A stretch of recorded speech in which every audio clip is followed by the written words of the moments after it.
Déjà, les féministes, selon ce que j'entends, c'est que c'est des femmes qui luttent pour avoir les mêmes droits que les hommes. Bon, je me demande de quel droit il s'agit parce que, en ma connaissance, je sais que les femmes même ont plus de droits que les hommes. Si un homme sort pour dire que ma femme m'a battu, on va rire. Si une femme sort pour dire que mon homme m'a battu, il est en prison. Si un homme sort pour dire que j'ai été victime d'attouchement par une femme, on va rire. À moins qu'il soit mineur. Si une femme sort pour dire que j'ai été victime d'attouchement par un homme, il est en prison. Un homme sort pour dire que une femme a fait des rapports avec moi sans mon consentement, on va rire. Si une femme sort pour dire un homme a fait des rapports avec moi sans mon consentement, il est déjà en prison. Même pas besoin d'entendre sa version. Si tout de suite, tu es dans une pièce et que la pièce prend feu, on va dire faites sortir d'abord les femmes et les enfants. C'est que vous les hommes, si vous débrouillez-vous. Donc, la femme a aussi le droit de vie sur l'homme. Si une situation, il y a un danger, on cherche d'abord à sauver la femme avant l'homme. Donc, je ne sais pas de quel droit ces dames-là veulent parler. Ces femmes-là, c'est des blessés. On est blessés, les amis. On est blessés. Hommes, femmes, enfants, parents, grands, frères, tout le monde est blessé. Notre génération, franchement, que Jésus nous guérisse. Et donc, c'est les blessures-là qui font que elles vont prendre certaines positions sur les réseaux sociaux pour dire, par exemple, que faut être comme ça, faut être comme ça. En fait, les gens sont en train de vouloir déformer l'image de la femme et rendre la femme homme. On montre maintenant une femme dure, solide, forte, elle qui ne pleure pas. Comment ça, elle qui ne pleure pas? C'est quelle femme qui pleure pas? La femme, c'est un bébé. La femme est fragile. La femme fait des chichis, elle fait des caprices comme les bébés là. La femme qui pleure pas, c'est pas une femme, c'est plus une femme. Elle fait des caprices, tu la dolores, tu la chouchoutes. C'est ça qui fait une femme. Je veux ça, bébé, je veux. Comme un gros bébé. La femme, c'est un gros bébé. Mais aujourd'hui, on veut nous présenter une femme comme quelqu'un qui rit pas, qui n'est pas causante. Elle est focus. Mais focus. On veut nous présenter la femme soumise comme étant une femme faible. Donc maintenant, c'est la femme impolie qui est une femme forte. Les sœurs, c'est pour ça que les hommes ont de plus en plus peur du mariage. Qui va marier une femme insoumise? Qui va marier une femme impolie? Qui va marier une femme qui répond quand tu parles? Personne. Ne vous mentez pas à vous-même. Et ce genre de femmes, quand elles ont des gars, généralement, quand elles ont des maris ou bien son truc, c'est qu'elles vous disent pas ce qu'elles font dans leur foyer. Ça ne marche pas. Ton chef de famille. Tu cries sur ton chef de famille comment? Tu réponds. Ah bon?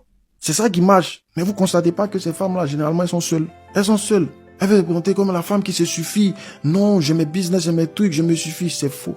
L'humain n'est pas fait pour vivre seul. Sinon, Dieu allait créer Adam sans Ève, Ève sans Adam. L'humain n'est pas heureux seul. Aucune femme n'est heureuse d'être seule. C'est pas vrai, c'est pour soigner leurs blessures qu'elles disent ça. Le travail ne remplace pas l'homme. Tu vas tout avoir dans la vie. Si tu n'as pas un homme à tes côtés, tu construis une famille comment? Mais toi, tu veux pas avoir d'enfants, tu veux pas fonder une famille. Comment? Nous-mêmes, les hommes, on travaille, c'est pour à la fin pouvoir avoir notre famille.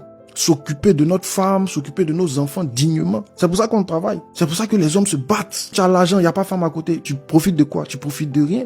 Donc les femmes qui vont vous faire croire que vous pouvez être heureuse toute seule. Vous n'avez pas besoin d'un homme. C'est faux. C'est faux. Il y aura toujours quelque chose qui manque si tu n'as pas un homme avec toi. La Bible dit, femme, tes désirs se porteront vers ton mari. C'est-à-dire, à un moment donné, là, c'est le garçon qui est dans ta tête. Tu veux te marier, tu veux fonder une famille. C'est ça qui est dans ton cœur. Tu travailles jusqu'à... Travaille même, tu es fatigué. Quand tu as fini de travailler là, tu rentres à la maison. Tu cherches le repos, tu cherches le réconfort. C'est pas les billets de 10 000 là qui vont te faire des bisous dans le cou. C'est pas les billets de 10 000 là qui vont te prendre dans leurs bras pour dire bienvenue bébé, ça va ta journée, comment ça a été. C'est pas les billets de 10 000 là qui vont s'asseoir pour t'écouter toute ta journée, faire béret, toi, eux, machin.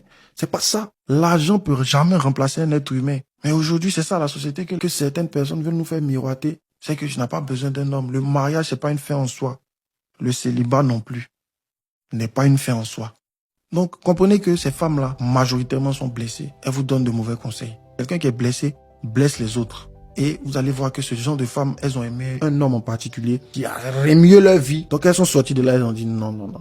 Mais le problème, c'est quoi? Si tu as été bien dans une relation avec quelqu'un, que cette personne t'a trahi, le problème, c'est pas toi. Le problème, c'est la personne qui t'a trahi là. Ou bien, toi, tu vaux de l'or. Tu as pris l'or là, tu as donné à quelqu'un. La personne a pris l'or là, la personne a jeté. Qui n'a pas été intelligent? C'est la personne qui a jeté l'or là que tu lui as donné. Donc, tu vas pas te rendre plus méchante parce qu'un homme n'a pas su connaître ta valeur. C'est comme un homme, toi tu sors avec une femme, tu vas lui donner l'argent. Parce que ta relation passée, tu as pris soin de la fille, et puis elle t'a trahi. Dans la relation où tu as quitté là, c'est elle qui t'a envoyé là-bas. La fille ne t'a pas envoyé, donne-lui l'argent. C'est pour ça qu'avant une relation, il faut prier aussi. On se lève pas pour se mettre en couple comme ça, on prie. Est-ce que tu as demandé à Dieu la permission avant d'entrer dans la relation et puis tu as dit faut rentrer?